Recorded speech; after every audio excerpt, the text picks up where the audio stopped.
খুবই ভালো লাগছে। খুবই ভালো। তুমি তো আইসাই বসে পড়ছো। হ্যাঁ, কিন্তু এটা অর্ডার করতে কেমনে? এটা অর্ডার করছি কেমনে? অর্ডার করছি মোবাইলে। মোবাইলে অর্ডার করছি, হ্যাঁ, সেটা আমি বুঝলাম। আর বালিশের কভার কত? তুমি খুশি? কত খুশি তুমি?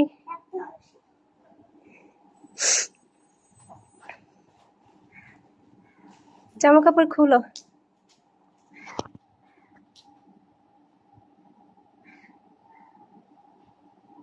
এত সুন্দর। আর কিছু আছে? হ্যাঁ, আর কিছু আছে আমার জন্য কিনে আসো। আর কিছু আছে সারপ্রাইজ? আর কিছু নাই, এটাই সারপ্রাইজ। এটা সারপ্রাইজ। হ্যাঁ, আমার জন্য কিনে আসো। কি নিয়ে আসবো তোমার জন্য? তুমি আমার জন্য চকলেট নিয়ে আসতা, তাহলে কি? তো এই যে এত বড় সারপ্রাইজ দিছি তোমায়, দেখো কত সুন্দর। চকলেট? আরে চকলেট না, চকলেট দাও। চকলেট আছে না তোমার? চকলেট দাও।